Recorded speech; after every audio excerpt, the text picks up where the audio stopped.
একত্রিত হয়ে থাকো, একসাথে থাকো। একসাথে থাকলে এটা কোটি কোটি বন্ধু করেছে ও এখানে বলছিস থেকে শক্তিশালী বেশি। আল্লাহ পাক রব্বুল আলামিন আমাদেরকে একত্রিত থেকে সবসময় ইসলামের জন্য শক্তি ব্যয় করার সবাইকে তৌফিক দান করুন, আমিন।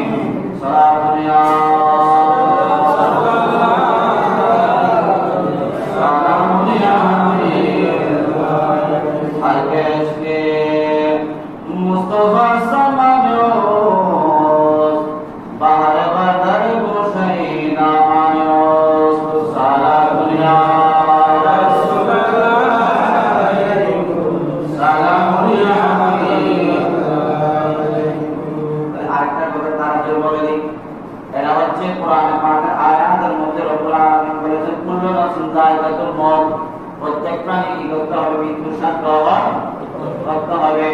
আমরা যখন মারা যাবো, নিঃশ্বাস বন্ধ হয়ে যাব, আমাদেরকে দাফন কাফন করাইয়া আমাদেরকে জানাজার নামাজ পড়াইয়া কোথায় দেবেন? কবরে। কোথায়? কবরে। কবরে যাওয়ার সাথে সাথে মানুষ যখন 40 কদম সরে আসবে, তখন কে আসবে? মুনকার নাকি? একটা মশলা এখানে কেন রাখবেন? যখন কবরের ভিতরে মুর্দা দিয়ে দিবেন, তখন বিসমিল্লাহ ওয়া আলা মিল্লাতি রাসূলিল্লাহ কিতাবে পেয়েছে ওই মুদ্দারের উপরে বাড়ান বা তথ্য দেওয়ার আগে পাশে দাঁড়িয়ে বলবে, অনেকটা মাসআলা আলোচনা করবে। কি করবে? মাসআলা, যে কোনো একটি মাসআলা আলোচনা করবে। একজন যখন উত্তর দেবে, তখন ওই মুদ্দারের জীবনের উপরে আল্লাহ মাফ করে দিবেন। সুবহানাল্লাহ। আরেকটা রেওয়াজ আছে, দাফন করার পরে প্রথম দিকে হয়ে কি দেওয়া? আযান দেওয়া। কি দেওয়া? আযান দেওয়া। এই কিতাবে আছে, অনেক জায়গায় দেওয়া হয়। আমার আব্বা যখন মারা গেছে আমি দিয়েছি, আমার নানা নানি যখন মারা গেছে আমরা কবরে কি দিয়েছি?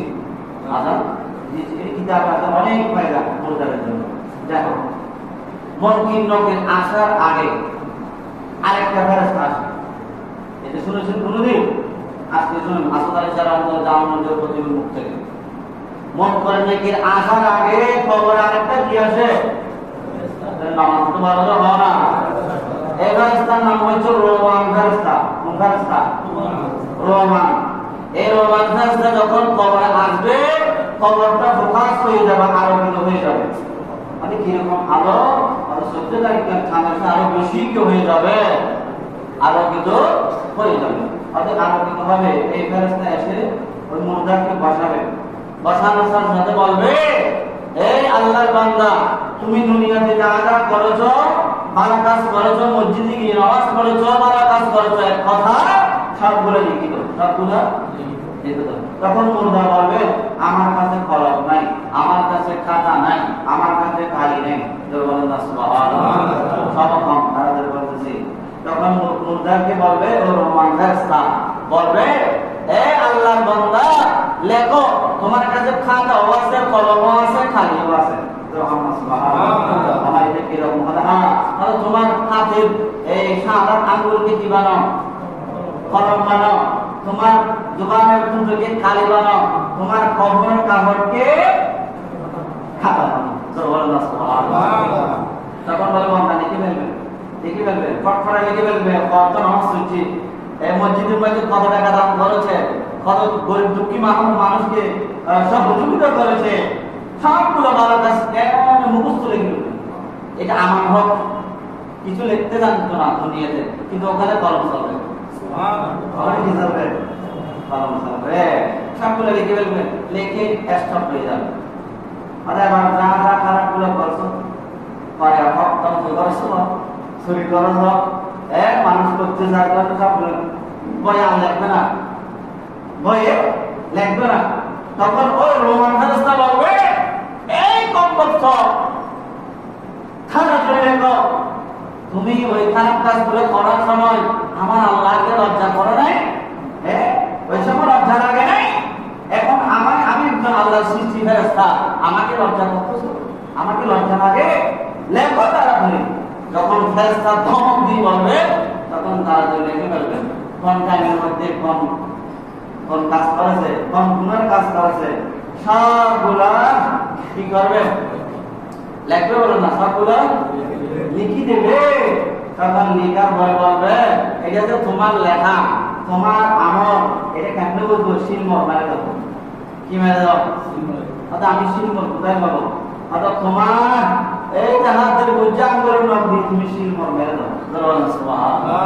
এই যে এখন মোবাইল আছে না, মোবাইল ফিঙ্গার তার মোবাইলের তার ফিঙ্গার দিয়ে করে না, হ্যাঁ, হাতে কি দিয়ে দেখেন যত বিজ্ঞানী চালু হচ্ছে তত আমাদের জন্য সহজ হয়ে যাচ্ছে, ইসলামের জন্য দলিল হয়ে যাচ্ছে।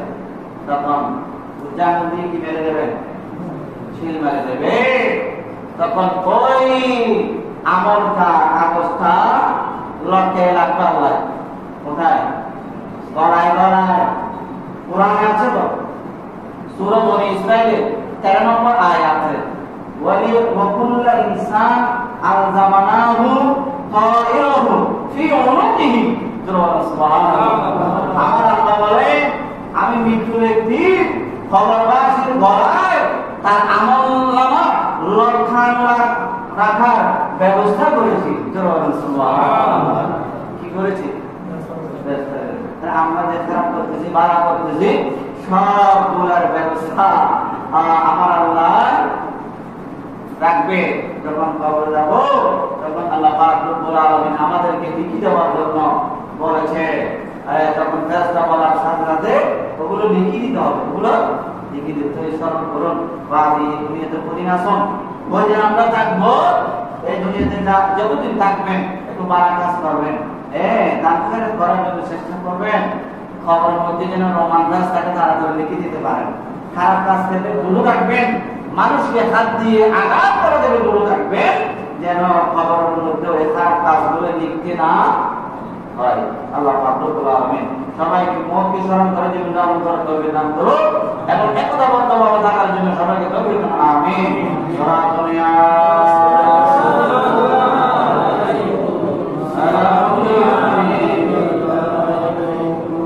সিটি কর্পোরেশন থেকে একটি কাগজ দিয়েছে যে আপনারা যে ময়লা ফেলেন এখানে সেখানে ময়লা ফেলাটা ঠিক না।